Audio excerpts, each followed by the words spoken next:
Hello friends, welcome one second to my YouTube channel. आज हम पढ़ने वाले हैं ग्लोबलाइजेशन का पार्ट 3। ठीक है, तो आज हमारा जो मेन फोकस रहेगा वो आपका रहेगा इंडिया एंड ग्लोबलाइजेशन और आपका रेजिस्टेंस टू ग्लोबलाइजेशन। ठीक है, तो पहले हम कवर अप करते हैं आपका इंडिया एंड ग्लोबलाइजेशन। ठीक है, तो मैं आपको बताना चाहता हूँ कि इंडिया जो है पहले एक बार ग्लोबलाइजेशन को टेस्ट कर चुका है। ठीक है, मतलब इंडिया को थोड़ा बहुत ग्लिम्स मिल चुका है ग्लोबलाइजेशन का बहुत पहले ही।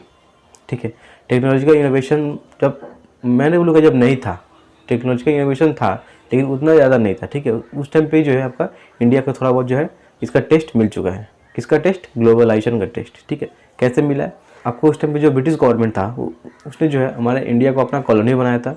ठीक है, और जो है प्राइमरी गुड्स यहाँ से वो अपने कंट्री में एक्सपोर्ट करते थे। ठीक है, तो बोल सकते हैं कि इंडिया जो है आपका एक एक्सपोर्टर था प्राइमरी गुड्स का।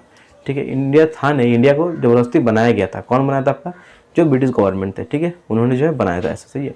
और इंडिया से ही जो है वो प्राइमरी गुड को एक्सपोर्ट करते थे अपने कंट्री में, और इंग्लैंड से जो है आपका प्रोडक्ट आता था हमारे इंडिया में, और वो फिनिश प्रोडक्ट को इंडिया में बेचते थे एट अ हायर कॉस्ट। ठीक है, ये उनका तरीका था। सही है, तो ये जो इंडिया से जो है सामान बाहर लेके जाना ये पॉसिबल था आपका शिप्स। ठीक है, आपका थोड़ा बहुत ट्रेन्स भी थे, हम बोल सकते हैं। ठीक है, मीन्स ऑफ ट्रांसपोर्टेशन जो है उस टाइम पे थे। सही है, तो ये जो फ्लो हुआ, ठीक है, फ्लो ऑफ रिसोर्सेज। ठीक है, तो ये जो है मतलब जहाँ फ्लो ऑफ रिसोर्सेज है वहीं पे मतलब आपको जो है ग्लोबलाइजेशन है। सही है, तो अब जो यहाँ पे जो फ्लो ऑफ रिसोर्सेज हुआ इसका मतलब क्या है कि यहाँ पे ग्लोबलाइजेशन है। सही है, तो यहाँ पे बताया चुका है कि मतलब इंडिया जो है पहले एक बार टेस्ट कर चुका था ग्लोबलाइजेशन को। सही है, उस टाइम पे लोगों को पता नहीं चला कि ये एक्चुअली में है क्या, क्योंकि उस टाइम पे लोग उतने एजुकेटेड थे नहीं। ठीक है, एजुकेटेड कब हुए? वेस्टर्न एजुकेशन आने के बाद जो है हम एजुकेटेड हुए, और ये जो ब्रिटिश लोग का जो चालबाजी था इसके बारे में थोड़ा बहुत हम जानने लगे। ठीक है, तो वो बात की बात है, आगे बढ़ते हैं। यहाँ पे मेंशन किया गया है during the colonial period as a consequence of Britain's imperial ambitions India become an exporter of primary goods, जो मैंने आपको बताया। सही है, आगे बढ़ते हैं। तो जब इंडिया मतलब जब आज़ाद हुआ, ठीक है, जब इंडिया को अपने उसका इंडिपेंडेंस मिला, ठीक है, तब क्या हुआ कि मतलब ये समझ गए कि अब दूसरे के ऊपर भरोसा करने से नहीं होगा। अब हम अपना जो प्रोडक्ट है हम खुद बनाएंगे। ठीक है, अपना प्रोडक्ट हम खुद बनाएंगे और खुद जो है अपने कंट्री में जो है मतलब उसको बेचेंगे। ठीक है, इससे जो है हमारा खुद को मतलब प्रॉफिट होगा। सही है, वैसा किए भी लेकिन कुछ खास नहीं कर पाए। ठीक है, वो मतलब सोचे कि हम जो ये जो एक्सटर्नल फोर्स है इससे हम मतलब अलग रहेंगे। ठीक है, हम अपने से जो करना हम कर लेंगे। ठीक है, लेकिन उनको दिक्कतें भी आई। आगे बढ़ते हैं, बढ़ेंगे तो समझ में आ जाएगा। ठीक है, we also decided not to allow others to export to us so that our own producers could learn to make things. ठीक है, तो हमने मतलब डिसाइड किया था कि बाहर से हम कुछ एक्सपोर्ट भी नहीं करवाएंगे। इससे क्या होगा, जो हमारे जो कंट्री के जो प्रोड्यूसर्स हैं वो मतलब चीज़ें बनाने का कोशिश करेंगे, कोशिश करते करते वो सीख जाएंगे चीज़ें बनाना। ठीक है, कोई एक्सपेरिमेंट थोड़ी है कि सीख जाएंगे। ठीक है, इतना जल्दी मतलब बोल सकते हैं कि प्रोग्रेस करना पॉसिबल नहीं था उस टाइम पे। सही है, आगे बढ़ते हैं। While some advances were made to certain areas, critical sectors such as health and housing and primary education, ठीक है, हेल्थ, हाउसिंग, प्राइमरी एजुकेशन, इन सब चीज़ों के लिए जो है मतलब थोड़ा बहुत आपको बाहर से एक्सपोर्ट जरूरी था। ठीक है, क्योंकि देखिए हम इंडिपेंडेंट होंगे। ठीक है, हम किसी पर डिपेंडेंट नहीं रहेंगे, इंडिपेंडेंट होंगे, लेकिन पूरा पूरी हम इंडिपेंडेंट नहीं बन सकते। ठीक है, हमारे पास कुछ कुछ ऐसा रिसोर्स है जो हमारे पास नहीं है, वो हमें कहीं और से लेना ही पड़ेगा। ठीक है, मजबूरी है, लेना ही पड़ेगा। ठीक है, तो यहाँ पे वही बात है। सही है, मतलब यहाँ पे बोला गया हेल्थ, हाउसिंग और एजुकेशन के सेक्टर में जो है आपका प्रॉब्लम्स होने लगे इस चीज़ की वजह से।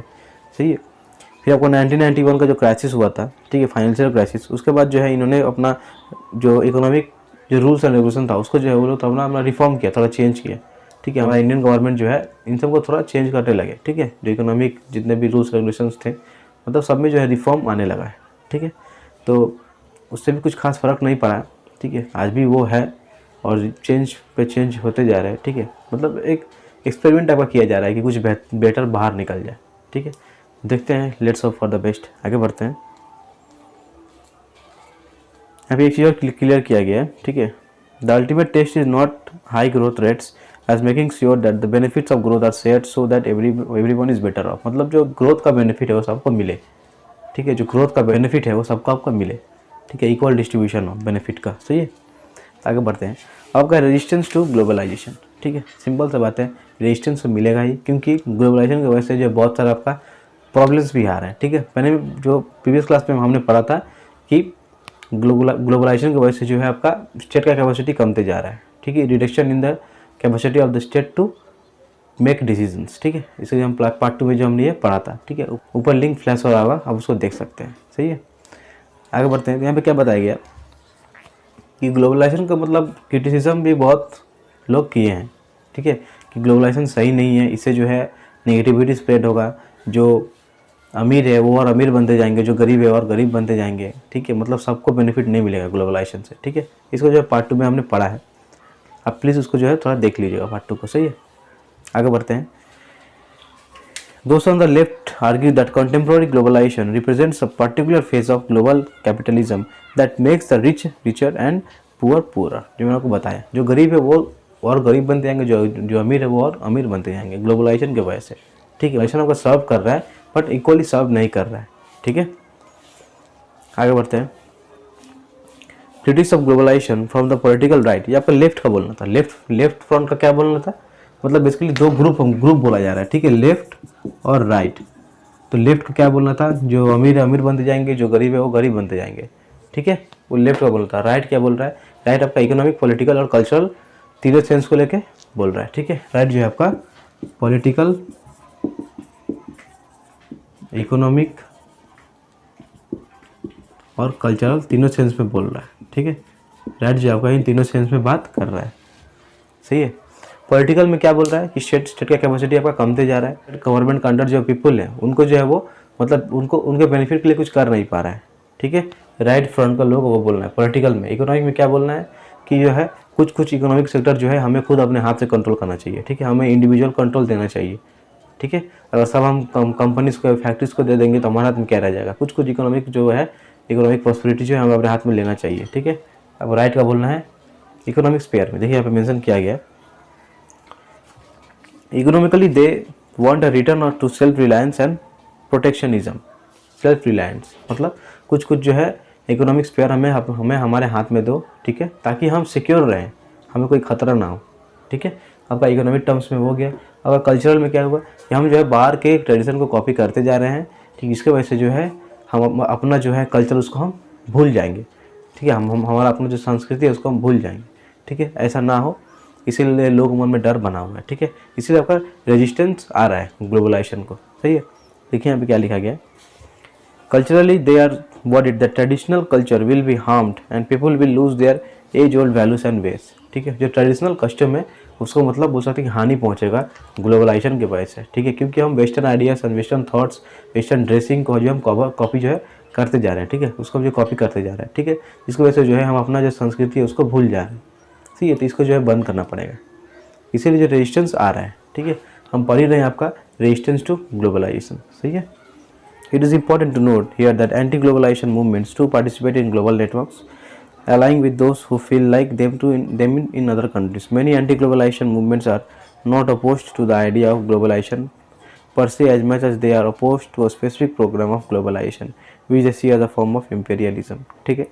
In 1999, at the World Trade Organization ministerial meeting, there were widespread protest, settled alleging unfair trading practices by the economically powerful states.